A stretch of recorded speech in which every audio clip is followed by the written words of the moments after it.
Chapter 6. What the Eyes Remember. The sun rose. Thin, gray fingers of light pushed their way through the cracks in the shutters, striping the dark room with a pale, unforgiving illumination. The new light did not bring comfort. It only served to expose the full horror of their new reality. It showed the dark, dried blood on the floorboards, the exhausted, hollowed-out face of his mother, and the still, broken form of his father on the cot, his rattling breath a constant, grim reminder of the day before. For hours, Lukas had not moved from his post by the door. The axe was a cold, heavy weight in his hands, an extension of the frozen emptiness inside him. He watched the dust motes dance in the stripes of morning light and listened to the sounds of a world he was no longer a part of. Anya finally rose from her stool, her movements stiff with exhaustion and grief. She approached him, her face a mask of weary resolve. Lukas, she said, her voice low and steady. You have been standing all night. You need to rest. I'm not tired, he lied. The words felt clumsy in his mouth. Do not lie to me, she said, her tone leaving no room for argument. I see the tremor in your hands. I see the gray in your face.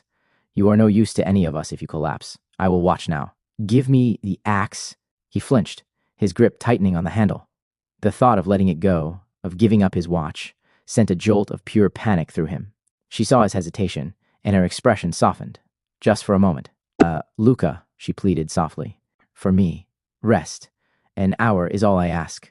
The quiet plea in her voice reached him in a way a command could not have. Slowly, reluctantly, he held the axe out to her. The transfer was heavy with unspoken meaning. He was handing his new, terrible purpose over to his mother. She took it, her small, worn hand surprisingly steady, as she gripped the handle. He did not go to his bed. Instead, he slumped down onto the floor, his back pressed against the wall. In the corner of the room, his eyes still fixed on the barricaded door.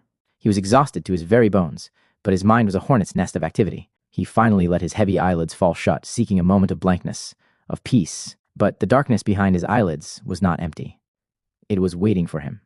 He finally let his heavy eyelids fall shut, seeking a moment of blankness, of peace. But the darkness behind his eyelids was not empty. It was a cinema, and the show was just beginning. First, it was the silence. He was standing again at the edge of the square, hidden in the shadows. He could feel the sun's warmth on the side of his face, could smell the dust in the air. He saw the abandoned bucket on the lip of the well, the shuttered windows, the unnerving emptiness of it all. The entire world was holding its breath, and he was holding his with it. Then, Anya appeared. His memory painted her with perfect, painful clarity. The stern set of her jaw, the iron in her spine, the wicker basket of bread resting in the crook of her arm. He watched the soldier, a faceless giant in gray, blocking her path. He heard her voice, clear and sharp across the square, not pleading, but commanding. You are in my way. He relived the moment of her defiance, her quiet, venomous words cutting through the tension. You are just bandits with matching clothes. He saw her spit on the ground, a small, final act of a woman who would not be broken. Lucas's own breath hitched in his chest as he watched the memory unfold. He saw the soldier's slow, curious tilt of the head. He saw the hand rise, 2 fingers extended. The crack of the rifle was so real in his mind that his whole body flinched. The darkness behind his eyelids flared white for an instant. He saw the red mist erupt from her back. He saw her body crumple, a marionette with its strings cut. And he saw the detail that broke his heart all over again. The loaves of bread, round and warm, tumbling from her basket to be coated in the dust beside her, still form. Before the image could fade, a new sound cut through the horror. Whistling. His father walked into the cinema of his mind, a weary smile on his face. Lukas watched the smile falter, watched his father's eyes find the body, watched his face twist from confusion to grief to a lion's fury. He heard his father's roar of outrage, "You monsters," a sound of pure, righteous life. And he watched that life get extinguished. The sickening thud of the rifle butt, the sharp cry of pain, the sight of his strong, capable father collapsing to his knees. A tear escaped Lucas's tightly shut eye, tracing a hot path through the grime on his cheek. He was forced to watch the methodical kicks, to hear the choked, inhuman scream torn from his father's throat as the rifle butt came down again. The memory showed him every detail. It showed him his father's hand, clenching and unclenching in the dirt, a final, futile gesture before he finally went limp. Lucas's own hands clenched into fists, his nails digging into his palms. This was not a memory. It was a haunting. There was no rest here, no peace. The show would never end. The darkness was not a refuge. It was the cage where his ghosts lived. The torment continued, a relentless loop of sound and fury behind his eyes. He tried to force the images away, to think of something else, anything else. He thought of the river, of the cool water flowing over the stones, but the memory was instantly corrupted. The water ran red. The smooth, dark stones were the unseeing eyes of old Anya. He tried to think of his mother's face, but it was her scream he heard as they brought his father through the door. There was no safe place in his own mind.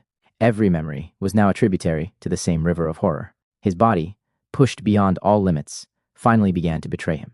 The adrenaline that had sustained him for hours was gone, leaving a bone-deep exhaustion in its wake. The tension in his muscles began to slacken. His head grew impossibly heavy, slumping forward onto his chest. His mind was still screaming, but his body was shutting down. He slid helplessly from the waking replay into the suffocating depths of a true nightmare. Sleep was not an escape. It was a different kind of prison. He was standing in the center of the square, his feet sunk into the dust as if it were quicksand. He could not move. The sun was a white, blinding eye in the sky. He saw old Anya walking toward him, her basket full of bread. But when she looked at him, her face was a featureless blur, and when she opened her mouth to speak, a torrent of river stones tumbled out, clattering silently on the ground. He tried to scream, but no sound came out. The D.A.R. soldier was there, a giant of gray and shadow. It raised its rifle, but not at Anya. It pointed the dark, round barrel directly at Lukas's chest. He tried to lift his hands to protect himself, but he was holding the wood axe. It was impossibly heavy, a leaden weight that he could not raise. He heard whistling. He turned and saw his father, walking out of the forest, smiling. Papa. Lukas tried to cry out, but the name was a dry whisper of air. His father's smile widened, but it was wrong. It was a mask of pure terror. He looked at Lukas with pleading eyes and opened his mouth to speak. Only blood spilled out, a dark, silent river. A muffled, guttural cry of pure agony finally broke from Lukas's own lips. As he thrashed on the floor, still trapped in the cage of his mind, the muffled cry cut through the heavy silence of the room, sharp and wounded. Anya, who had been slumped on the stool in a state of near collapse herself, was instantly alert. Her head snapped up, her eyes darting from her husband's still form to the corner where her son had fallen asleep. In the dim pre-dawn light, she saw him. He was not resting. He was fighting. His body was rigid on the floor, his back arched against the wall. A sheen of sweat glistened on his forehead. His legs kicked out feebly, and his hands were clenched into white-knuckled fists, as if gripping a weapon that was not there. His face, even in the shadows, was a mask of pure terror. Her heart, already shattered, broke again. She had sent him to rest, and instead, she had sent him to a private torture chamber inside his own mind. Pushing herself up on aching limbs, she crossed the room and knelt beside him on the cold floorboards. She reached out a trembling hand and gently laid it on his damp forehead. He was hot, burning with the fever of his nightmares. "Shh, Luka," she whispered, her voice a raw, soothing murmur. "Shh, my son. It is just a dream. You are safe. I am here." She whispered the ancient lies that mothers tell their children to chase away the monsters of the night. But she knew with a soul-crushing certainty that it was not just a dream. The monsters were real. They were outside, waiting. The horrors her son was seeing were not fantasies. They were memories. She continued to murmur, stroking his hair, her touch a desperate, useless anchor in the storm that was raging inside him. Slowly, almost imperceptibly, the violent thrashing subsided. His body remained tense, coiled like a spring, but the desperate fight seemed to pause. Anya did not move. She remained there, kneeling on the floor between her broken husband and her tormented son, a solitary guardian keeping watch over the two halves of her shattered heart. She stayed there for a long time, a silent anchor in the sea of her family's pain. The gray light of morning grew stronger, sharpening the edges of the room and chasing the last of the deep shadows away. It was a cruel light, offering no warmth, only a stark clarity that made the blood. On the floor, and the bruises on her husband's face seemed all the more real. Anya knew she could not stay on the floor forever. Grief was a luxury, a deep, dark well she could fall into later. Now, there was the work. There was survival. With a deep, shuddering breath that felt like dragging stones up from her soul, she pushed herself to her feet. Her first task was the fire. The hearth was cold, the embers a pale, dead gray. She moved with a purpose that felt alien to her own exhausted body, gathering kindling, striking a flint with a steady hand. The small flame that finally caught was a tiny, defiant victory against the cold that had invaded their home. The sound of a small cough came from the bedroom. A moment later, the door creaked open and Alara appeared, rubbing the sleep from her eyes, her small blanket clutched in one hand.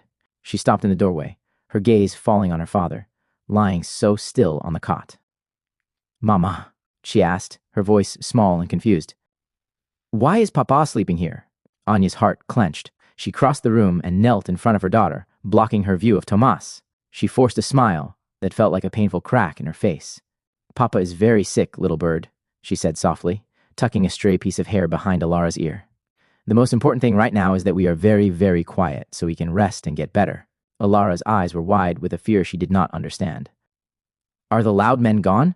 "Yes," Anya lied, her voice unwavering. "They are gone. Now, come help me get some water. It was the sound of their soft footsteps, the small scrape of the bucket as Anya moved it, that finally pulled Lukas from the depths. He did not wake slowly. He woke with a violent, silent jolt, his eyes snapping open, his hand immediately grabbing for the axe that was no longer there. For a terrifying second, he was back in the square, the world exploding in violence. Then his eyes focused. He saw his mother, her back to him, helping his little sister ladle water into a small cup. He saw his father, unmoving on the cot. He saw the barricaded door. The nightmare was over. The waking one had resumed. He slowly, painfully pushed himself into a sitting position, every muscle in, his body aching with a tension that sleep had not relieved, but sharpened. He sat there, a silent observer in his own home, watching his mother's impossible strength and his sister's fragile innocence. Anya gave Ilara a small piece of bread, and the little girl nibbled on it quietly, her wide, fearful eyes still glancing toward the cot where her father lay. After a moment, she slipped off her stool and went to the water basin, dipping a corner of a clean cloth into it just as she had seen her mother do. She trotted to the cot, her small face a mask of concentration. "I can help too, Mama," she whispered. Anya started to tell her to be careful, to come away, but she stopped. She watched as Ilara, too small to reach her father's face, gently dabbed the cool, damp cloth on the back of his hand, the one that lay limp and still at his side. "Get better, Papa," Ilara murmured, her small voice full of a child's simple, unwavering love. Lukas watched, his heart a cold, heavy stone in his chest. It was the gesture of a world that no longer existed, a world where love could heal. And then it happened. Beneath Ilara's small, gentle hand, his father's fingers twitched. It was a tiny movement, barely a flicker of life. But in the silent, watchful room, it was a thunderclap. Anya gasped, her hand flying to her chest, her eyes locked on her husband's hand. Lukas leaned forward, his own breath catching in his throat. Anya rushed to the cot, falling to her knees beside Ilara. She took her husband's hand in both of hers, holding it to her cheek. "Tomas?" she breathed, a tear of impossible hope tracing a path down her face. "Tomas, I am here." There was no other movement, but it was enough. It was a sign, a spark in the endless, suffocating darkness. Lukas looked at his father's hand, now held tightly in his mother's. He looked at his little sister, who was now smiling, a real, hopeful smile. He looked at the family he had left.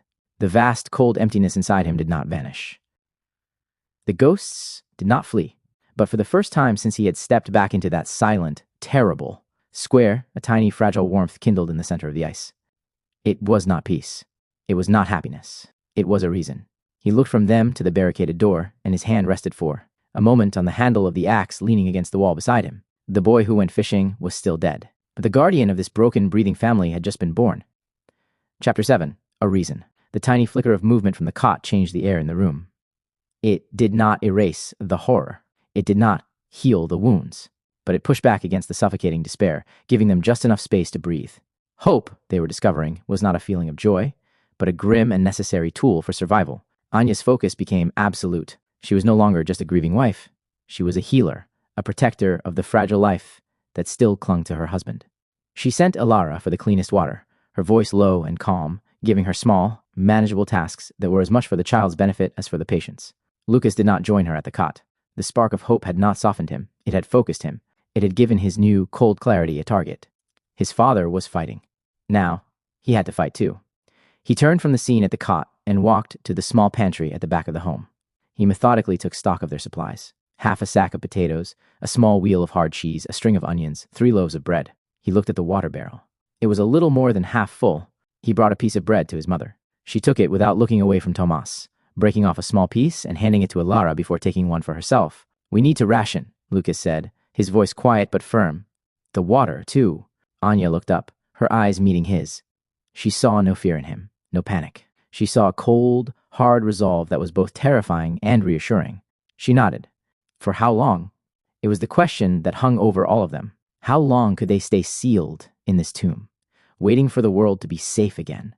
"Not long," Lukas answered, his gaze shifting to the barricaded door. "Staying here.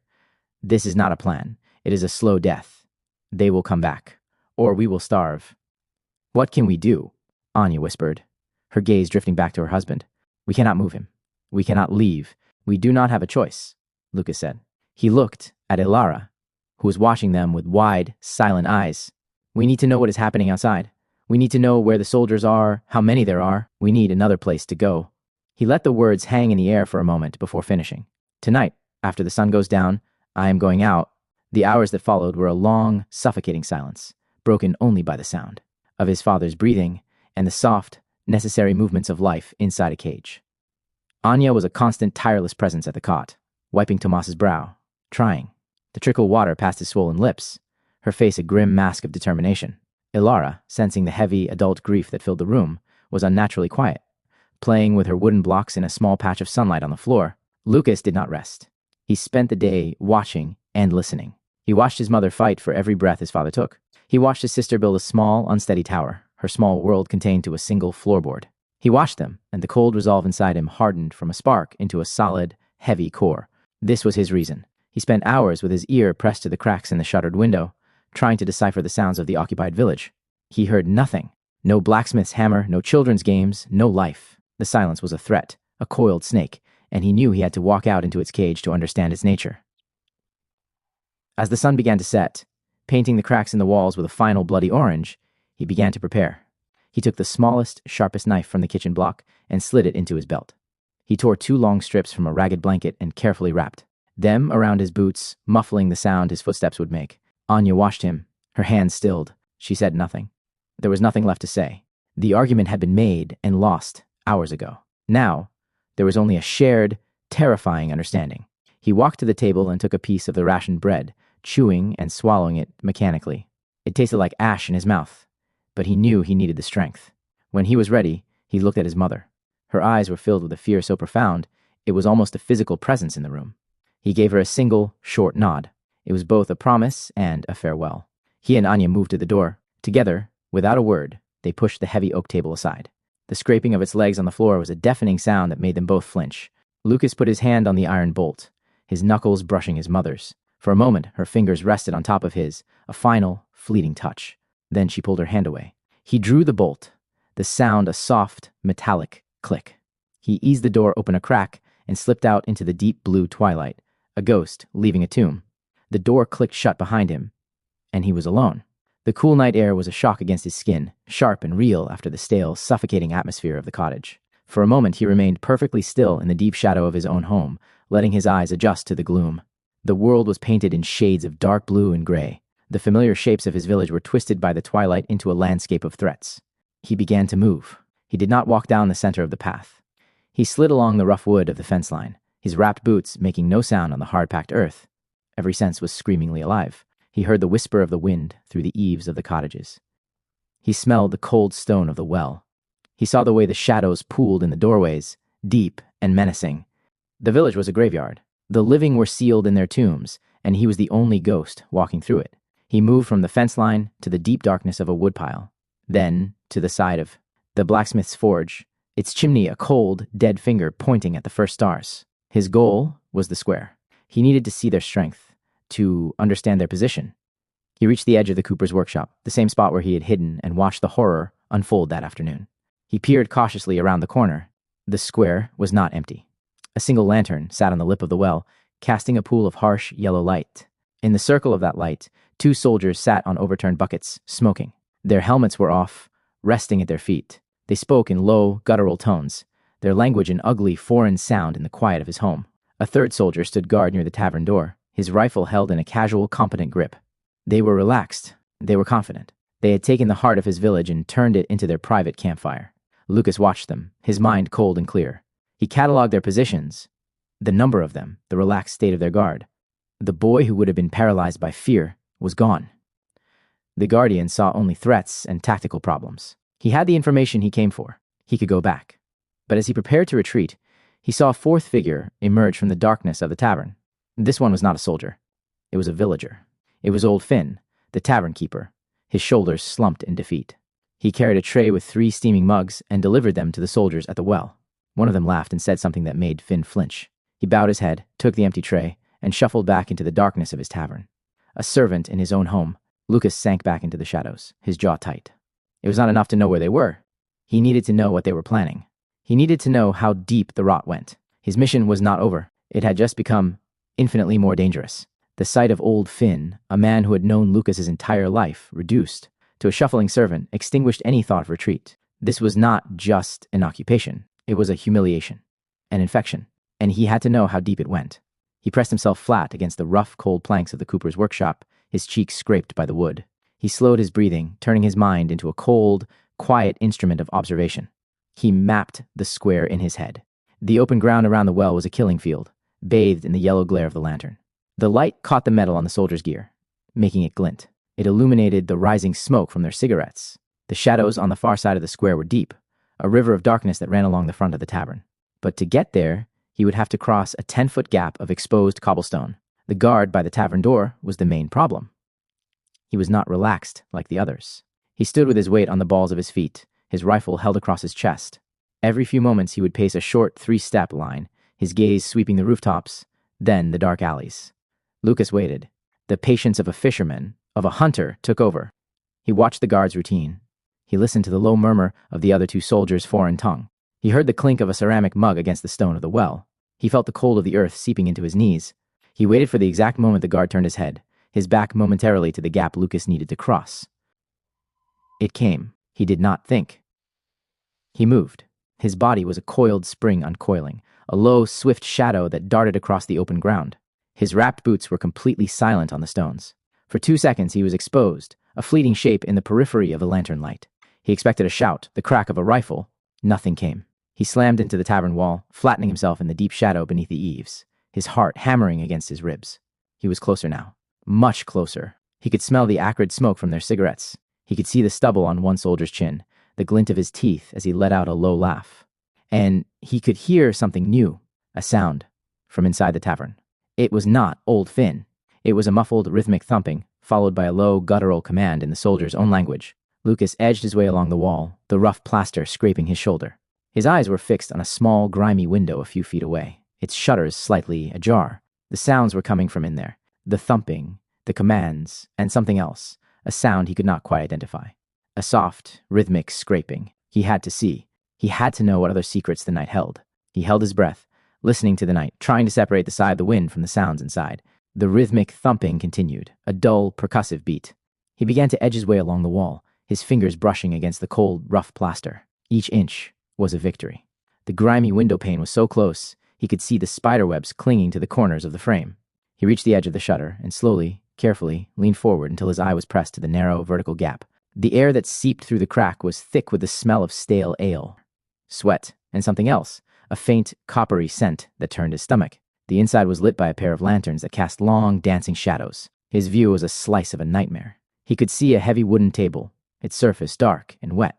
He saw the back of a D.A.R. soldier, his gray fatigues stretched tight across his broad shoulders. It was this soldier who was making the thumping noise, idly banging, a heavy ceramic mug against the table in a slow, hypnotic rhythm. Lukas shifted his weight, a fraction of an inch, to see more. And he saw the source of the scraping sound. 4 men from the village were on their hands and knees. They were scrubbing the floorboards with coarse brushes, their movements clumsy and full of a weary, defeated shame. Another soldier stood over them, arms crossed, his rifle slung over his shoulder. He barked a low command, and one of the men, the village cooper, whose workshop Lukas was hiding behind, flinched and began to scrub faster. Then Lukas's eyes found the 4th man. He was younger than the others. He had a strong back and hands that were usually covered in soot. It was Kyle, the blacksmith's eldest son. There was a dark, ugly bruise forming on his cheek, and a steady trickle of blood dripped from his nose onto the very floor he was being forced to clean. Lukas felt no shock. He felt no surprise. The cold, hard thing that had taken root in his chest simply grew colder and harder. He watched the scene with a predator's stillness, his mind recording every detail. This was the D.A.R.'s order. This was their unity. It was the complete and total humiliation of his people. They were not just killing them, they were turning them into slaves, forcing them to wipe away the evidence of their own beatings. He had seen enough. The rage inside him was not a hot, screaming thing like his father's had been. It was a silent, patient, and utterly lethal poison. He knew with absolute certainty that he could kill these men. Slowly, carefully, he pulled back from the window. He melted back into the deeper darkness along the tavern wall, his mind already working, processing. His mission was no longer just about knowing where the soldiers were.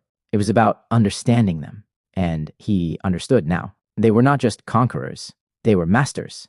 And they had to be undone. His purpose now was to get this new, terrible knowledge back to the safety of the barricaded house. Hope was a flicker of life from his father. Survival would be forged from the cold, hard truth of what he had just seen. He had to go back. He pressed himself into the deepest part of the shadow, forcing his racing heart to slow, his breathing to become shallow and even. He re-examined the square. The guard was still pacing. The two soldiers by the well were still talking, their mugs now empty. Nothing had changed, yet everything felt different. The darkness that had been a simple hiding place now felt like a temporary reprieve, a fragile shield against a world of methodical cruelty. He waited, every muscle coiled. He needed the same alignment of moments that had allowed him to cross before, the guard turning his head, the other two distracted. He waited for what felt like an eternity, his mind replaying the image of Kyl's blood dripping onto the floorboards. The moment came. The guard turned. One of the soldiers at the well stood up to stretch his back, his face turned toward the sky. Lukas moved. He was a whisper of motion, a fleeting darkness against the cobblestones. He reached the shadow of the cooper's workshop, his back hitting the wall with a silent thud. The soldier who had been stretching sat back down, oblivious. Lukas's pulse hammered in his ears, a frantic drum against the cold silence of his resolve. From there, the journey was a mirror of his approach. He slid from the workshop to the woodpile, from the woodpile to the familiar fence line that led to his own cottage. Every shuttered window he passed now felt like a silent scream. He did not see houses. He saw cages, filled with neighbors who were slowly being broken. He reached the back of his own home, the familiar texture of the wood a strange comfort under his hand. He stopped and listened. He could hear nothing but the wind. He brought his knuckles to the door and gave 3 soft, rapid taps, a signal they had used as children to call each other for secret nighttime adventures. He waited. For a terrifying moment, there was no response. Then, he heard the faint scrape of the heavy table being moved, followed by the soft, metallic click of the bolt being drawn. The door opened a mere crack. His mother's eye, wide with fear, peered out at him. Relief flooded her face. She opened the door just enough for him to slip through. He slid inside, and the door was immediately shut, bolted, and the table scraped back into place, sealing them once more inside their tomb. As the heavy table scraped back into place, sealing them in, Anya grabbed her son's arms. Her face, illuminated by the single flickering lamp, was a mask of terror and desperate questions. "What did you see?" she whispered, her voice trembling. "Lukas, what is happening out there?" Lukas looked at his mother, but his eyes were distant, seeing the scene from the tavern replaying in his mind. His voice was flat, a dead monotone that was more chilling than a shout. "They are not just guarding the square," he said. "They are using the tavern as a base. I saw them. They have Finn working like a servant." He paused, the memory of Kale's bloody face sharp in his mind. "They are taking people, forcing them to work. I saw Kyle, the blacksmith's son, and the cooper. They were on their hands and knees, scrubbing the floors. The soldiers had beaten Kyle. They were making him clean his own blood." Anya let go of his arms and staggered back, a hand flying to her mouth as a sob of pure horror escaped her. The initial violence had been a terrifying explosion, but this was worse. This was a description of a slow, systematic breaking of their world, a deep and calculated humiliation. "What do we do?" she cried softly, looking from her son to the still form of her husband. "We cannot hide here forever." "No," Lukas agreed, his gaze as hard as flint. "Hiding is what they want. They are making examples of anyone who stands up, and they are turning the rest of us into slaves. Sooner or later, they will knock on this door." The room fell into a heavy silence, filled only by the ragged sound of Tomas's breathing. In that moment, the full weight of the day crashed down on Lukas, old Anya's defiance. The sound of the rifle, his father's scream, the loaves of bread in the dust, the blood on the floorboards. It was a history, a terrible and brutal history, all in a single afternoon. He was suddenly filled with an overwhelming, desperate urge. He remembered old man Silas, the hermit from the cabin, and his words from what felt like a lifetime ago. He said history was everywhere. Lost relics of the past, he called them. He said people are just too busy to stop and notice what's around them. He was noticing. He had to. If he was the only one who truly saw it, then he had a duty to record it. It was the only act of defiance he had left. He turned from his mother and went to a small wooden chest where his father kept old ledgers and charcoal for sketching plans. He pulled out a worn, leather-bound book and a small piece of charcoal. He sat at the table, away from the cot, opened the book to the first clean page, and in the flickering, uncertain light of the lamp, he began to write. The page was rough and yellowed with age, a blank slate in a world that had been violently rewritten. Lukas held the small, sharp piece of charcoal in his hand. Its purpose was to sketch the designs for a new chair or a stronger roof beam. Tonight, its purpose was to bear witness. He did not write of his own fear or his own pain. He wrote the facts, letting them stand as stark and brutal as the D.A.R's new order. His hand moved across the page, the scrape of the charcoal a loud, defiant sound in the quiet room.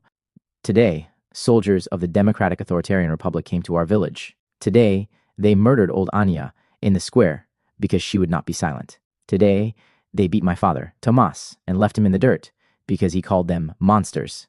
I saw them. I saw it all. He paused, looking at the words on the page. They were small and inadequate, a handful of black dust against the enormity of the crime.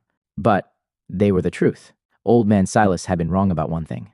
People were not just too busy to notice history. Sometimes history was deliberately erased by men who wrote a new, false one in its place. In that moment, hunched over the ledger in the flickering lamplight, Lukas understood his new purpose. The boy had been a fisherman, a friend. The guardian, with the axe at his side, was a protector of the body. But this new person he was becoming, the one holding the charcoal, was something else. He was a witness. The D.A.R. could post their directives. They could beat the truth out of people. They could kill and bury the past. But they could not kill a story if it was written down. This book was his weapon. The truth was his shield. Each word he wrote was an act of war. He leaned back over the page, his shadow looming large and monstrous on the wall behind him. His face, illuminated in the unsteady light, was no longer the face of a boy. It was the face of a chronicler, a historian of his own world's end. The scratching of the charcoal continued, a lonely, relentless sound in the heart of the long, dark night. Chapter 8. A New Directive. The lamp had long since burned out, its flames starved of oil. The only light in the room was the cold, gray light of dawn, filtering through, the cracks in the shutters and casting long, pale stripes across the floor. The silence was deep and heavy, punctuated only by the ragged, uncertain rhythm of Tomas's breathing.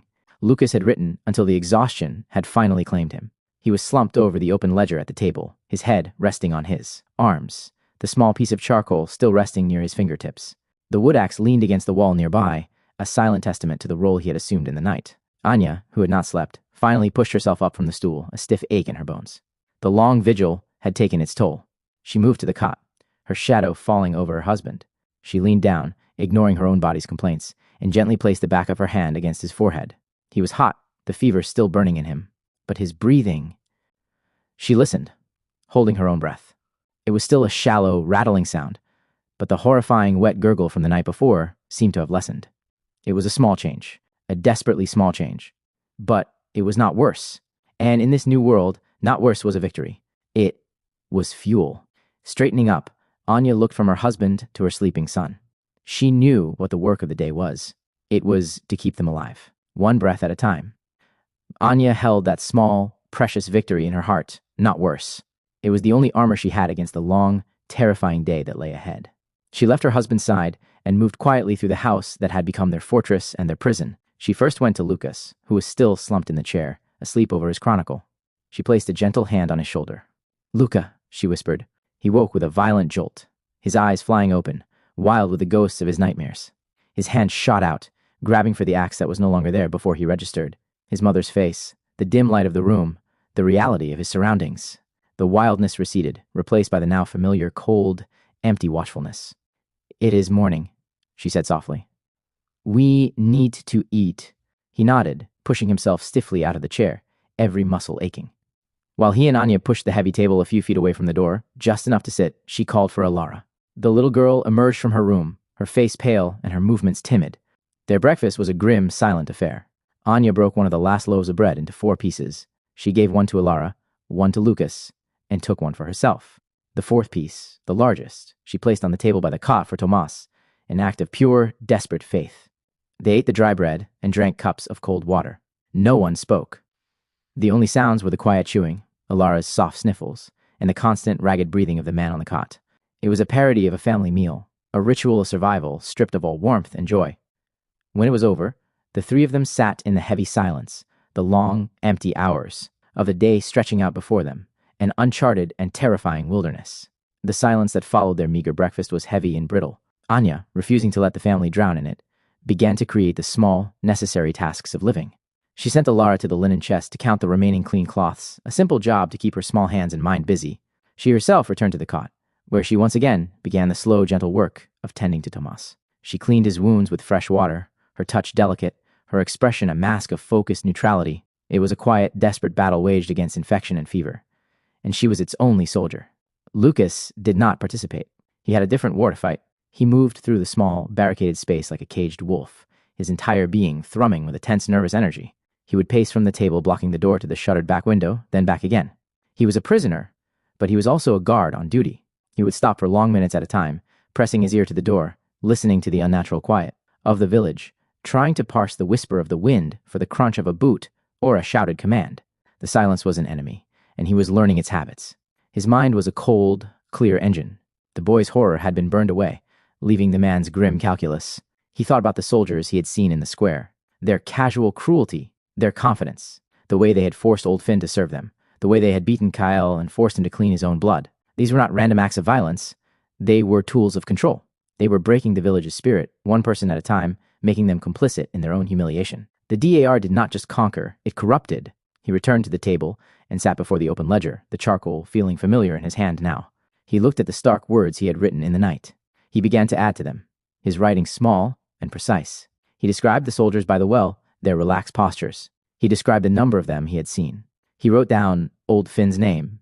He wrote down Kyle's. He was not writing a diary. He was building a case. He was forging a record that could not be denied. It was in the middle of this grim work that a new sound from outside made him freeze. It was not a bell. It was a rhythmic, heavy thumping. A boot kicking a door. It was followed by a sharp, splintering crack, and then a woman's terrified scream cut brutally short. Lukas was at the front window in an instant, his eye pressed to the crack in the shutter. His blood ran cold. A D.A.R. patrol was moving down their lane, systematically kicking in doors. 2 soldiers would smash a door open, 2 more would enter, and a few moments later, they would emerge, carrying sacks of food, a prized tool, or dragging a person behind them. They were not just occupying, they were looting. They were taking prisoners. He watched, his heart a cold, heavy drum, as the D.A.R. patrol moved from the weaver's cottage to the baker's next door. They were one house away. He could hear their voices now, the same guttural, foreign tongue from the night before, punctuated by the sharp, splintering crack of the baker's front door. Anya pulled Alara into the deepest shadows of the room, her hand clamped gently over her daughter's mouth. Lukas flattened himself against the wall beside the shuttered window, his knuckles white on the handle of the wood axe. The entire family was frozen, a tableau of silent, breathless terror. They listened to the muffled sounds of the soldiers ransacking their neighbor's home. They were waiting for the inevitable, for the heavy, splintering blow that would come to their own door. The sounds from next door stopped. A moment later, the crunch of heavy boots on the dirt path began again. They were loud, deliberate, approaching. Lukas braced himself, his eyes locked on the barricaded door, his every muscle coiled tight. This was it. The footsteps grew louder, and then, impossibly, they began to fade. He did not dare to breathe. He listened as the sound of the boots grew fainter and fainter, continuing down the lane away from their home. A minute passed in absolute, disbelieving silence, broken only by the sound of his father's ragged breathing from the cot. They had passed them by. Anya let out a long, shuddering sob of pure, unadulterated relief. She sank to the floor, pulling and now crying Alara into her arms, burying her face in the child's hair. They had been spared. For now, Lukas remained at the window, his heart still hammering in his chest. He did not feel relief. He felt the cold, sharp certainty of a hunter who has narrowly avoided the gaze of a larger predator. It was not a reprieve, it was a delay. He watched through the crack in the shutter until the patrol had vanished from sight. They had been lucky this time. He knew, with a certainty that chilled him to the bone, that they would not be lucky forever. Anya's sobs of relief slowly subsided, replaced by the quiet, hiccuping cries of Alara, who she held tight in a protective embrace. The silence that reclaimed the room was different now. It was fragile, laced with the fresh memory of imminent terror. They had been given a gift of borrowed time, and the weight of it was immense. Lukas finally moved from the window, his knuckles still aching from his grip on the axe. He looked at his mother, who was now rocking Alara gently, her own face pale and strained. "You were right," Anya whispered, her eyes meeting his. The terror had stripped away everything but the raw truth. Hiding is not a plan. This house, it is a trap waiting to be sprung. They will be back, Lukas stated, his voice a low, hard thing. They are moving through the village house by house. They did not stop here because they were not on our side of the lane yet. But they will be. He crossed the room and looked down at his father, whose breathing was a steady, if shallow, presence. The small hope for his father's life was a flickering candle in a hurricane. "We cannot run while he is like this," Lukas continued, thinking aloud. "We cannot stay." He walked over to his chronicle, the open ledger on the floor where it had fallen, and looked at the words he had written. He was the witness. But that was not enough. He had to be the protector. His mind raced back to the morning, to the walk with Merrick by the river. "The cabin," he said suddenly. Anya looked up, her expression confused. "What?" "Old man Silas's cabin," Lukas clarified, his mind working quickly. "No one has been there in years. The path is overgrown. It is deep in the woods, away from the village. It has a hearth. It is a shelter." Anya's eyes widened slightly as she understood. It was a desperate idea, but it was the first real plan either of them had voiced. But to get there, with your father? Not yet, Lukas interrupted, his mind already forging the steps. First, I have to be sure it is safe, and I need to know the soldiers' routine. I need to watch them. I need to learn when they patrol, when they rest, how many of them there are. When I know that, I can make it to the cabin, see if it is a real option. He looked at his mother, his gaze direct and filled with a grim purpose that made him seem far older than 16. I will watch them from here, he said, and when there is a chance, a real one, I will go. Not just to scout, but to prepare the way. Another day passed in the suffocating quiet of the barricaded house. Lukas spent most of it at his post by the front window, peering through the thin crack in the shutter. Was learning. He saw the patrols change, noted that they were heaviest in the morning and at dusk. He saw which houses they revisited. He was building a map of their movements in his mind, a grim and necessary almanac of his enemies' habits. It was late in the afternoon, the sun casting long shadows down the empty lane, when he heard it. It was faint at first, a two-note sound almost carried away by the wind. He dismissed it as a bird, but it came again, a little clearer this time, sharper, 2 short, whistled notes. It was a sound he had known his entire life. It was their signal. It was Merrick. Lukas's heart leaped into his throat. He pressed his eye closer to the crack, his gaze darting across the lane, searching the familiar hiding spots. He saw a flicker of movement in the deep shadows of the woodpile opposite their cottage. It was him. Lukas pulled back from the window, his mind racing. He turned to his mother, who was dozing fitfully in a chair by the cot where Tomas lay. "Mama," he whispered, his voice urgent and sharp. Anya's eyes snapped open. "What is it?" "It is Merrick," Lukas said, his voice barely audible. "He is outside." Across the lane, the color drained from his mother's face, her brief rest shattered by a new wave of terror. "Here? Now? By the spirits, Lukas, it could be a trap. They could be watching him, waiting for us to open the door." "It is not a trap," Lukas insisted, though a sliver of doubt pricked at him. "It is our signal. He is alone." "We cannot," Anya said, shaking her head, her eyes wide with fear. "Luka, think of your father. Think of Ilara. If a soldier sees the door open, if they know we are in here, we cannot risk it. And we cannot leave him out there alone." Lukas shot back in a fierce whisper. "He helped me bring Papa home. He's the only other person in this village who saw what they did, who knows the truth. If we leave him to fend for himself, we are no better than they are." They stared at each other in the gloomy, silent house, mother and son locked in an impossible choice. Anya was fighting to protect the family she had left inside the walls. Lukas was fighting for the only ally they had left outside of them. From across the lane, the whistle came a third time. Shorter now, sharper, and filled with a desperate, questioning urgency.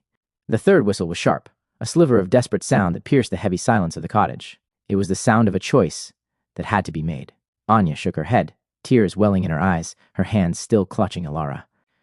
"Lukas, we can't leave him," Lukas countered, his voice a low, hard command that was no longer asking for permission. "He is one of us. We are stronger with him than without him." He looked at his mother, and for the first time, she saw no trace of the boy. She had raised only the grim, determined face of the guardian he had become. He was making the decision for them. "Take Ilara to the back room," he ordered softly. "Bar the door from the inside, and do not make a sound, no matter what you hear." His mother stared at him for a heartbeat, her fear warring with the cold authority in his voice. Then she nodded, pulling her terrified daughter with her as she retreated into the darkness of the sleeping quarters. Lukas was alone in the main room, save for the still form of his father on the cot. He took the axe in his right hand and moved to the shuttered window. He carefully opened the shutter just a crack, an inch of night. He gave 2 quick, soft whistles, the answer to Merrick's call. Then he moved with a speed he did not know he possessed. He put the axe down by the door, and with a surge of adrenaline, he pushed the heavy oak table just far enough to clear the way. His hands were sure and silent as he drew back the iron bolt. He opened the door a few inches. A shadow detached itself from the woodpile across the lane and darted across the open ground. In a flash, Merrick was at the door, his face pale and ghostly in the gloom. Lukas grabbed the front of his friend's shirt and yanked him inside, slamming the heavy door shut behind him. The bolt slid home. Together, panting in the darkness, the 2 friends shoved the heavy table back into place, sealing the world out once more.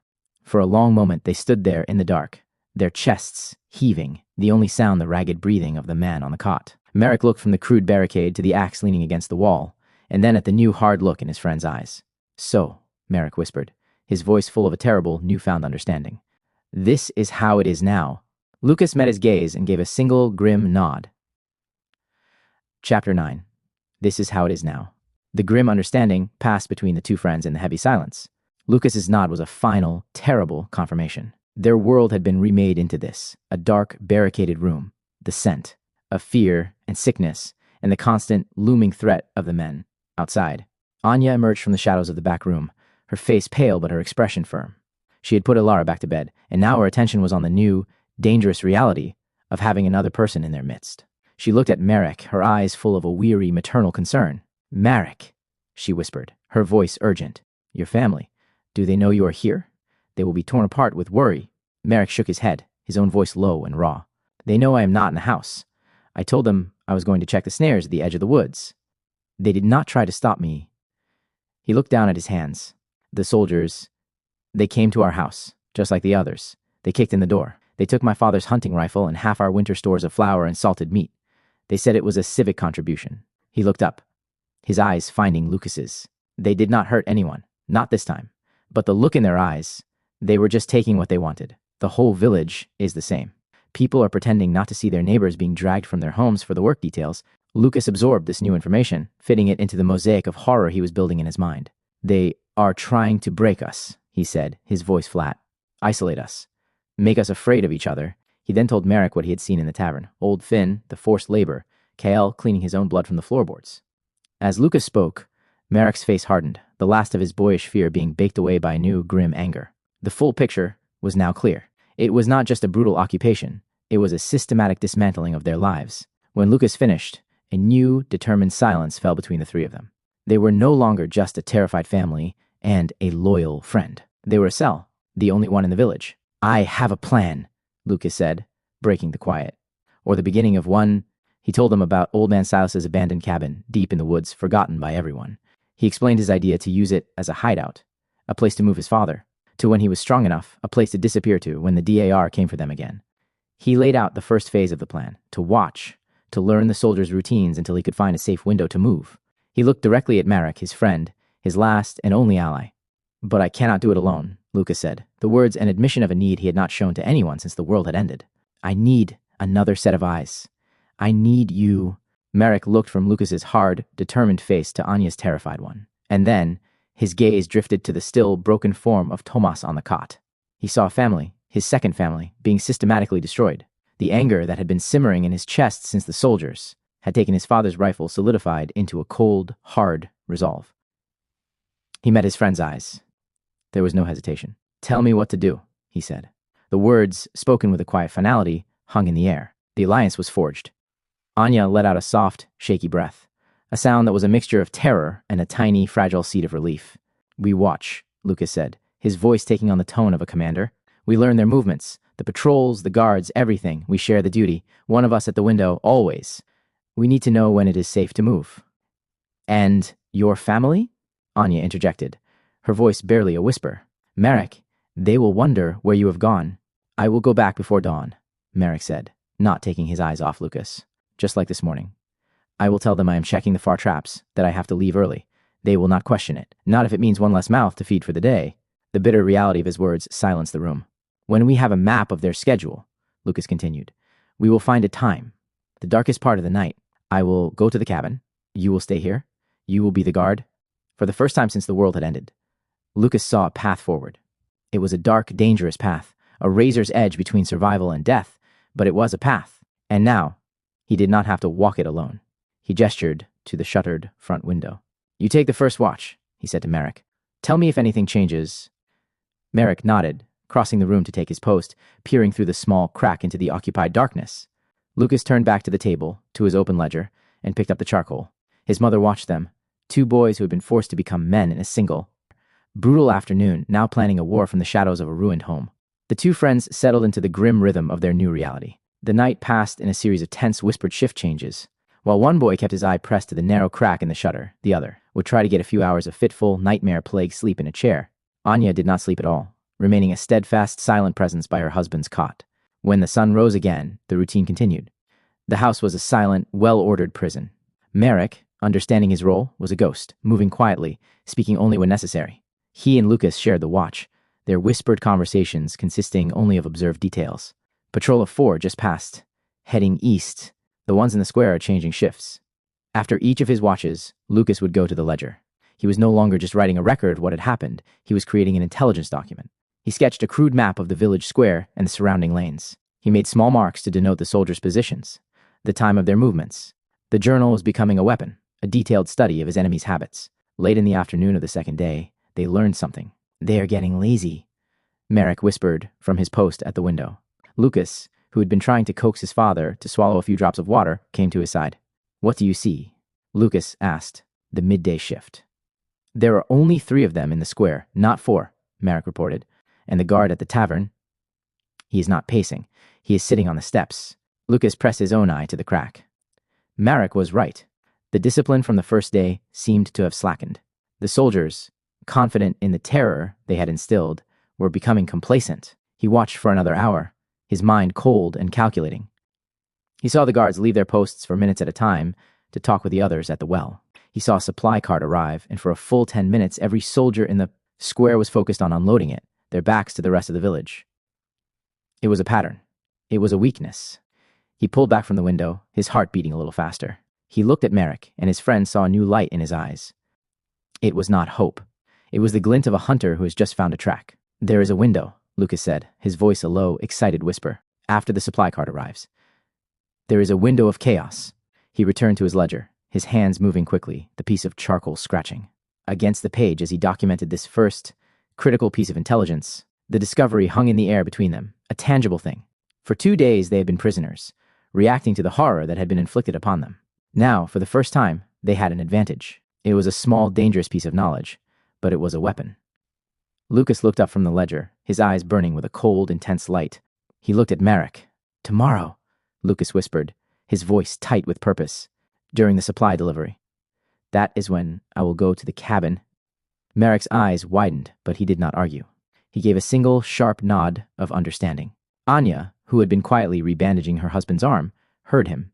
Her head snapped up, her face a mask of fear. "No," she said, her voice a pained, desperate plea. "Lukas, it is too soon. It is too dangerous. What if they change their routine? What if you are caught?" "It is a risk," Lukas conceded, his tone leaving no room for debate. "But staying here is also a risk. Every day we wait, our food runs lower. Every day, Papa." He glanced at the still form on the cot. "He needs a real place to heal. Not this tomb." He stood up and faced his mother. The boy who had pleaded with her to let him find his father was gone. In his place was a young man whose certainty was as hard and unyielding as the axe handle that was never far from his reach. "This is the best chance we will get," he said. "Their guard is down. I can make it to the woods. I have to try." Anya looked from her son's determined face to Merrick's, searching for an ally, but she found none. "I will be at the window, Anya," Merrick said, his voice quiet but firm. "I will watch the whole time. If anything changes, I will find a way to warn him." She looked at the 2 of them, no longer boys, but a small, desperate council of war. She saw the iron resolve in their eyes and knew she had no power to stop them. She could not protect her son by forbidding him. She could only pray for him. She gave a slow, heartbreaking nod. The decision was made. The plan was set. All that was left was to endure the long, tense hours of the night, waiting for the midday chaos that would be Lukas's only cover. The rest of the day passed in a state of quiet, humming tension. The decision, now made, had replaced the formless dread with a sharp, specific fear. Every tick of the old mantel clock, a sound they had barely noticed before, was now a countdown to the coming risk. Anya, having lost the argument, turned her fear into action. She took a small canvas satchel and began to prepare it for her son. She wrapped a piece of the hard cheese and the last full loaf of bread in a clean cloth. She filled a water skin from their dwindling barrel. They were meant to be their rations for the next 2 days, but she packed them without hesitation. This mission was more important than their hunger. Across the room, Lukas and Merrick were hunched over the open ledger, their heads close together in the fading light. Lukas's crude map of the village was now covered in new marks and lines. He was tracing a path with his finger, a jagged, indirect route that stuck to the deepest shadows and the blind spots he had observed in the patrols.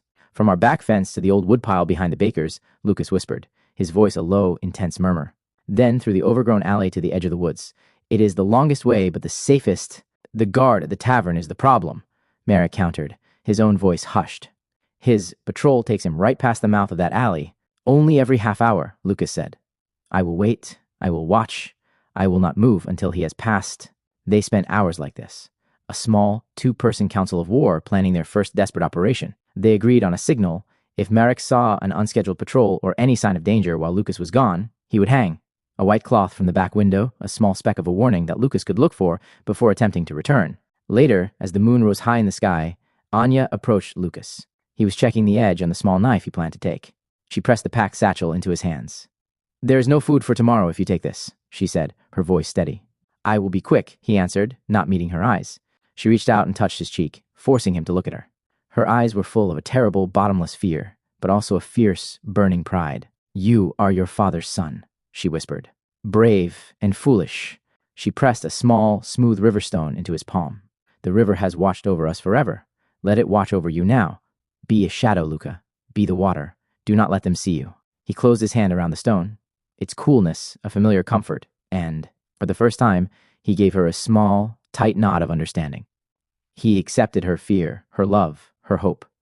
He would carry it with him into the darkness. He gave his mother one last tight nod before turning away. He went to Merrick, who was still keeping his silent vigil by the window. "Your watch is over," Lukas whispered. "Get some sleep. I will wake you before dawn. I need you rested for tomorrow." Merrick looked at him, his face etched with worry in the gloom. "And you?" "I will rest now," Lukas said, though he knew real sleep was impossible. He did not go to his bed. He lay down on a thin pallet on the floor in the main room, close enough to the fire's dying embers to feel a hint of their warmth. He kept the packed satchel and the small river stone from his mother close by. He closed his eyes, and the darkness was not empty, but it was no longer a chaotic storm of horror. The fear and the rage were still there, but they were now cold, quiet things, tools he could control. Instead of reliving the past, he began to walk into the future. He saw the route in his mind, every step of it. He pictured himself slipping over the back fence.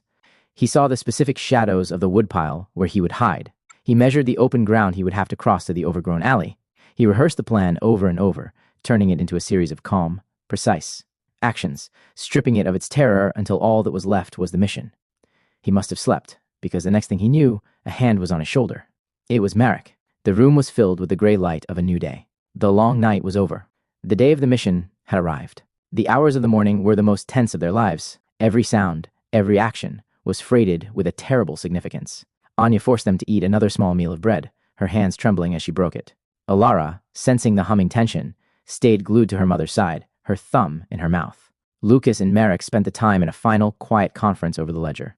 They reviewed the crude map, the patrol times, the signal. When they were done, Lukas stood and began his final preparations. He slid the knife into his belt. He checked the cloth wrappings on his boots one last time. He slung the small satchel over his shoulder. He was no longer a boy from the village. He was a soldier preparing to move through enemy territory. Anya watched him, her face a mask of love and fear. Did not cry. Her tears had been burned away by the terror. She simply went to Alara and led her to the back room, shutting the door. Lukas and Merrick took their positions. Merrick at the front window, his eye pressed to the crack in the shutter. Lukas by the back door, his hand on the latch, his body coiled and ready. They waited.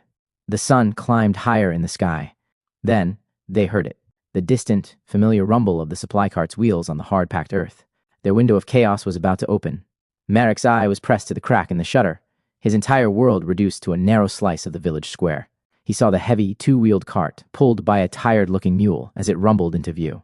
2 D.A.R. soldiers walked beside it.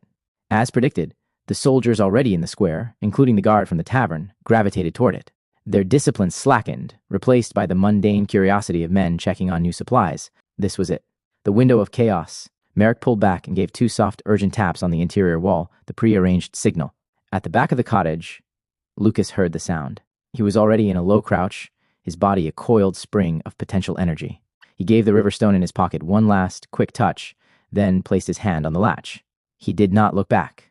The latch lifted with a barely audible click. He eased the door open and slipped out into the bright, dangerous daylight, pulling it shut behind him. The world exploded into a terrifying rush of sensory detail. The sun was warm on his neck, the air smelled of dust and pine, and his own breathing was a thunder in his ears. He moved, following the map in his mind. He kept low, his back scraping against the rough wood of his own fence. He reached the end and darted across a short, open patch of ground to the deep shadows of the baker's woodpile. He paused, listening, his heart hammering. He heard a soldier laugh in the distance. Nothing else. From his vantage point, Merrick watched, his own heart pounding in sympathy. He saw the soldier at the well glance idly in the direction of the back lanes, and Merrick's blood ran cold. But then the soldier was distracted by one of his comrades, who had pulled a crate of tinned food from the cart. The moment passed. Lukas ran again, a fleeting shadow moving through the overgrown alley that smelled of damp earth and rot. The mouth of the alley opened onto the final, most dangerous obstacle, a stretch of open meadow that separated the last cottages from the dark, welcoming line of the forest. This was the killing ground. He did not hesitate. He burst from the cover of the alley and ran, his legs pumping, his lungs burning. He was exposed, a single desperate figure running for his life. Every second he expected to hear a shout, to feel the brutal, shattering impact in his back. He reached the first of the great pines, plunging from the bright sunlight into the cool, deep shadows of the forest. He scrambled another 20 feet into the dense undergrowth and finally collapsed behind a large, moss-covered boulder, his chest heaving, sucking in desperate, ragged gulps of air. He had made it. He slowly, cautiously, peered back the way he had come. The village looked different from here. It was a small, wounded thing, a collection of cages under a pale, indifferent sky. He was out. He was alone. He turned his back on his home and pushed deeper into the silent, waiting woods. The rough, moss-covered boulder was cool and solid against Lukas's back. He pressed himself into it, his chest heaving, each ragged breath a painful, burning thing. He could taste the metallic tang of adrenaline in his mouth and feel the sting of sweat as it dripped into his eyes. For a full minute, the only sounds in the world were the frantic, desperate pounding of his own heart and the rushing of blood in his ears.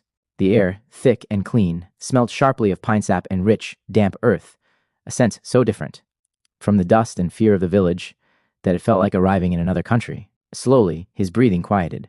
The panic drumming of his heart eased into a steady, watchful beat. He pushed himself away from the boulder and stood, every muscle in his legs trembling from the desperate run.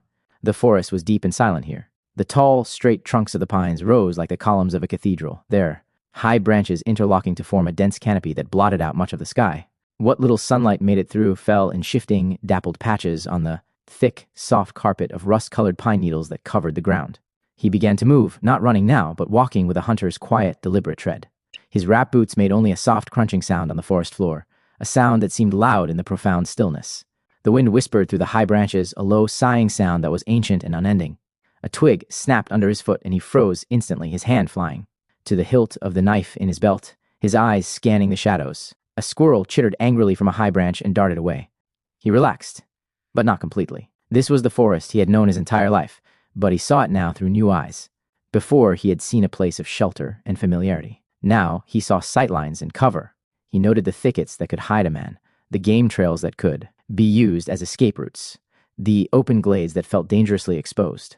He touched the smooth, cool river stone in his pocket, the small, solid weight a reminder of the family he was doing this for. He walked for what felt like an hour, pushing deeper into the woods, navigating by the position of the sun and the subtle slope of the land. The well-worn paths had long since vanished. He was in the deep woods now, the part of the forest the villagers rarely entered. He finally saw a familiar sign, a dense, thorny tangle of a wild rose. Bush, its leaves a darker green than the surrounding undergrowth. He was close. He pushed through a final curtain of low-hanging pine boughs and stopped. There it was. Across a small, overgrown clearing, he saw the dark, slumped shape of Old Man. Silas's cabin, exactly as he remembered it from his last visit with Marek. The roof had caved in on one side, a dark, gaping wound in the thatch, and the door hung crookedly from a single hinge, a silent, open mouth. He had reached his destination. Now, he had to see if this ruin could become their refuge. Chapter 10, What the Hermit Left Behind. Lukas stood at the edge of the clearing, looking at the ruin he had explored. With Marek just 2 days before, Sight 61 to 64. Sight start. Everything was the same. The slumped roof, the overgrown rose bush, the door hanging crookedly from one hinge. But the feeling was entirely different. His last visit had been an act of nostalgic curiosity, a walk through the shared ghosts of his childhood. This was a grim pilgrimage with a desperate, singular purpose. He crossed the clearing, his movements quick and silent. He pushed the groaning door open and stepped inside.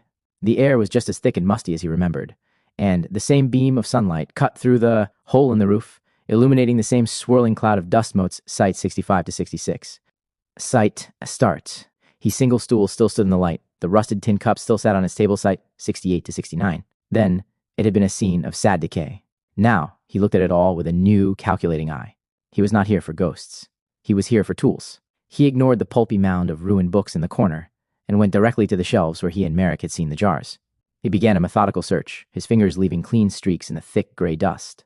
He wasn't just looking, he was assessing, using the lesson Silas had taught him about noticing what others overlook. Most of the jars were useless, filled with stagnant water or black sludge. But his search was rewarded.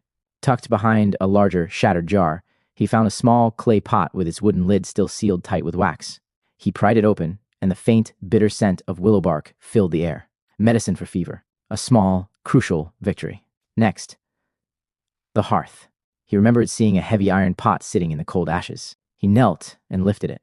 It was rusted but solid, and inside, wrapped in a now stiff piece of oilcloth, was a flint and steel. He struck them together once, twice, and on the third try, a weak but determined spark flew. The promise of fire. He stood, holding the small piece of flint in his palm. 2 days ago, in this very room, he had held an ancient arrowhead and thought of the past. Now he held a tool for the future. The hermit, in his quiet, self-sufficient life, had left behind the very things they would need to survive. The cabin was a wreck. It would be cold, and it would be hard. But it was isolated, it was defensible, and it now contained the means to make fire and to fight a fever. It was not a home, but it could be a shelter. And that was everything. Lukas knew he could not take the new supplies with him. They would be the foundation of their new life, and they had to be kept safe. He found a loose floorboard beneath the rotted pile of books and carefully hid the flint, and steel, the pot, and the precious jar of willow bark in the dark, earthy space below. He replaced the board, scattering dust over it to hide his work. With one last look around the grim, promising ruin, he slipped back out into the woods. The journey back was different. The path was the same, but his mindset had changed. On the way to the cabin, he had been a scout, moving into the unknown, his senses on high alert for immediate threats. Now, he was a strategist, carrying vital, world-changing information. His mind was not on the snapping of twigs or the shadows between the trees, but on the larger, more complex problem ahead. How could he possibly move his father in his current state? How could they transport Alara without her making a sound? How could they coordinate with Marek's family, who were in their own barricaded prison on the other side of the village? The physical weight of his father had been immense. The weight of this new responsibility was 100 times heavier. He reached the edge of the forest as the afternoon sun began to dip low, painting the sky in shades of orange and purple. He waited, hidden, his patience now a familiar tool. He watched his own home, a small, still cottage in a village of ghosts. He saw no movement. He brought his fingers to his lips and gave the two-note whistle, soft and low, a sound the wind almost stole from him. He waited. A minute stretched into an eternity, then a reply. A white cloth, barely visible in the fading light, appeared for a second in the crack of the back window before vanishing. It was the signal. Marek was there. It was safe to approach. Lukas moved, a fleeting shadow darting from the tree line to the fence, from the fence to the back of his own home. He gave the 3 soft taps on the door. He heard the scrape of the table, the click of the bolt. The door opened just enough for him to slide through.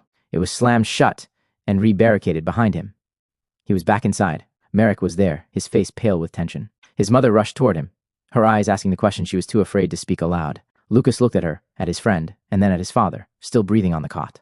He was exhausted, sore, and filthy, but he was alive, and he had succeeded. "It is a ruin," he said, his voice a low, rough whisper. "But it is safe. It will work."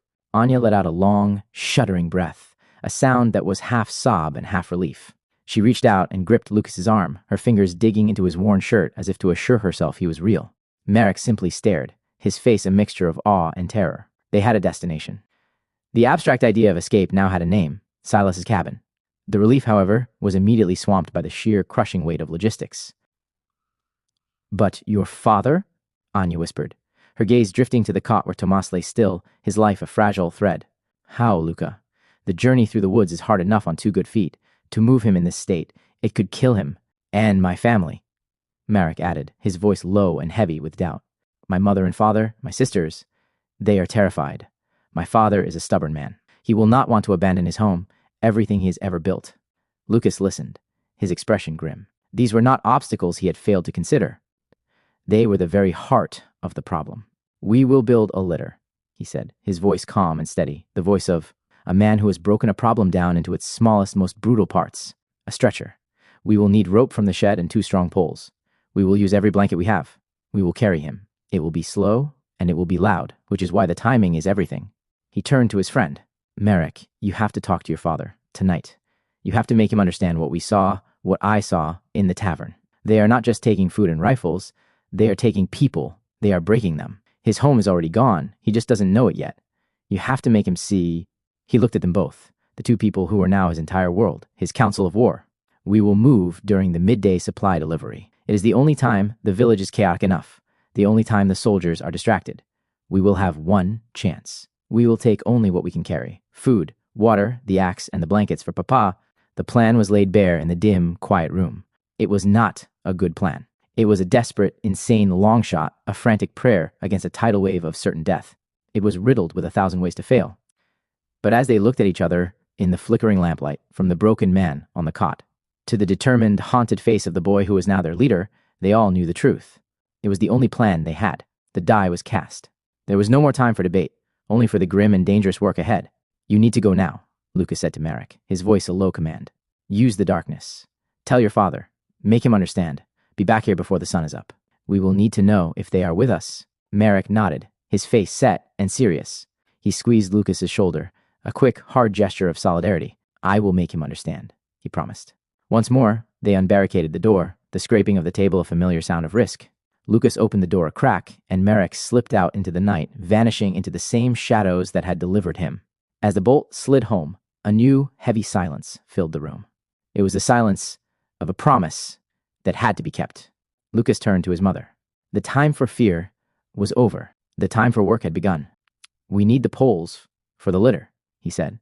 The ones for the bean patch are the strongest. Anya, her face pale but her eyes clear and resolute, simply nodded. For the next hour, they worked in a state of quiet, focused purpose. Lukas retrieved 2 long, sturdy poles from the lean-to in their small back garden. Anya stripped their own beds of the 2 remaining blankets, leaving them bare. She found a coil of thick rope in the shed. They laid the poles on the floor of the cottage, and with Anya's skilled hands guiding the work, they began to lash the blankets to them, creating a crude but strong stretcher. They did not speak of the danger. They did not speak of the odds. They spoke only of the task at hand. Pull the rope tighter here. We need another knot. They were no longer just a mother and son gripped by grief. They were partners in a desperate conspiracy, their shared work a silent testament to their will to survive. When they were finished, they placed the litter on the floor beside the cot where Tomas lay, his breathing a shallow, constant presence. They looked at what they had made. It was a rough, ugly thing, a testament to their desperation. It was a tool to save a life that was also a terrible risk to that same life. It was their only hope, and it looked like a funeral bier. The crude stretcher lay on the floor between them, a silent testament to their desperate plan. With Merrick gone, a new, heavier silence settled into the barricaded house. The work was done. Now, there was only the waiting. Anya returned to her vigil at her husband's side, her face a mask of exhaustion. Lukas took up his post at the front window, his mind a tense, humming engine of logistics and fear. He tracked the slow, agonizing crawl of the moon across the sliver of sky visible through the shutter. Every hour his anxiety for his friend grew, a cold knot in his stomach. It was in the deepest hour of the night, when the darkness outside was absolute, that he heard it. 3 soft, distinct scratches on the back door. The signal. He moved silently, waking his mother with a gentle touch on her shoulder. Her eyes flew open, wide, with a silent, terrified question. Lukas put a finger to his lips and pointed to the door. Together, they moved the heavy table, their movements practiced and quiet now. Lukas drew the bolt, his heart pounding. He opened the door a crack. Merrick slipped through, a ghost in the night, and the door was shut, bolted, and barricaded in seconds. Merrick leaned against the door, his chest heaving, his face pale and strained in the dim lamplight. Well? Lukas whispered, his voice tight. He said no, Merrick breathed, and Anya let out a soft, defeated cry. At first, Merrick continued quickly. He called me a fool, a coward for wanting to run. He said a man's place is in his home, defending it. Merrick pushed himself off the door, his eyes flashing with a memory of the argument. We fought. I told him what you saw. I told him about Kyle, about Finn. I told him this is not a fight you can win with pride. I told him his pride would get my mother and my sisters killed. He looked at Anya, then at Lukas. My mother, she was the one who decided it. She told him that her children would not be slaves, and her husband would not be a martyr. She said we would go with or without him. He is too proud to be left behind. Merrick took a deep, shuddering breath. They will come. All of them. They are packing what little they can. A fragile, dangerous hope filled the room. The plan was not just a fantasy anymore. It was real. One more thing, Merrick said, his voice dropping lower. The soldiers, they have lights on in the old church. They have turned it into a barracks. Lukas and Anya exchanged a look of horrified understanding. The D.A.R was not just occupying their village. They were nesting in its very heart, defiling the most sacred space they had. The news only hardened their resolve. There was nothing left for them here but ruins and desecration. All that was left to do was to survive the night and pray for the chaos of midday. The news settled over the small room, a heavy blanket of shared, terrifying purpose. For a moment, the relief of their confirmed alliance was a tangible thing. They were not alone. But that relief was immediately chased away by the crushing, emotional weight of what they were about to do. They were not just planning an escape. They were planning to unmake their entire world, to abandon their homes, their history, their dead, all for a desperate gamble on a half-rotten cabin in the woods. Anya's strong facade finally crumbled. She sank onto a stool, her body trembling, and buried her face in her hands. A single ragged sob escaped her, a sound of pure, maternal anguish.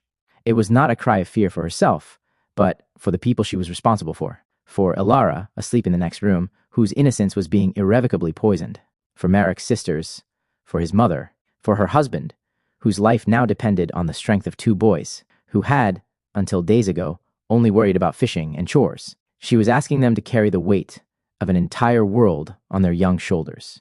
Marek watched her, his own face a mask of exhaustion and grief. He had just won a battle of wills with his own father, a victory that felt more like a wound. He had committed his family to this path, and the responsibility of it seemed to age him in the flickering lamplight. He looked over at Lukas, a silent question in his eyes. Lukas, however, was no longer looking at him.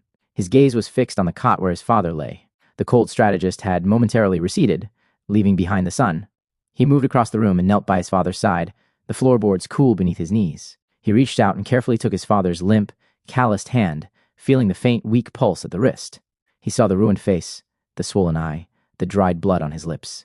This was the man who had taught him how to hold an axe, how to read the river, how to be a good man.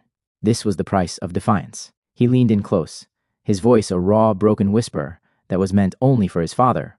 "I am going to get you out of here, Papa," he promised, his throat tight. "I am going to get you to the woods. You just have to keep breathing. Please, just keep breathing." He stayed there for a long time, holding his father's hand, pouring all of his own fear, his rage, and his new, terrible strength into that single desperate touch. When he finally stood, the cold mask of the guardian was back in place, but his eyes, when they met his mother's, held a new fire. It was the fire of a promise that could not be broken. The three of them, Anya, Lukas, and Marek, shared a look of profound, silent understanding. They were all that was left. They were the keepers of the flame. They sat in the heavy darkness, a tiny, fragile council of war, listening to the breaths of the man they had sworn to save and waiting for the cruel light of dawn. The final hours of the night were the longest. They passed in a heavy shared silence, each person lost in their own private world of fear and resolve. Anya sat by the cot, a motionless statue of a mother. Marek, exhausted, eventually slumped into a chair and fell into a fitful, shallow sleep. Lukas did not rest.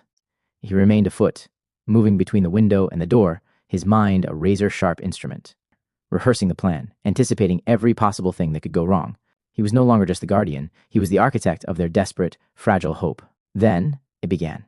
The first, faint, almost imperceptible shift in the quality of the darkness. A deep, inky black softened to a bruised purple, then to a cold, hard gray.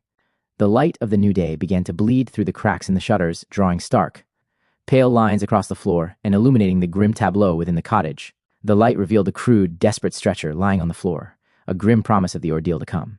It illuminated the exhaustion etched onto Anya's face, the dark circles under her eyes. It fell across the sleeping form of Marek, who looked impossibly young and vulnerable, and it touched the still, pale face of Tomas on the cot, his life still a fragile, unanswered question. Anya rose stiffly from her stool, her vigil finally broken by the arrival of the day. She moved to the hearth and began the small, necessary task of rebuilding the fire. The scrape of the flint and steel was the first sound of the new morning, a small spark of defiance against the cold. Lukas moved from the window and gently shook Marek's shoulder. His friend woke with a start, his eyes wide with a moment of pure, disoriented terror before he remembered where he was. The three of them stood in the center of the room as the fire began to catch, the first orange flickers of light pushing back against the gray dawn. They did not speak. There was nothing left to say. The plan was set. The long night of waiting was over. The day of their escape had arrived.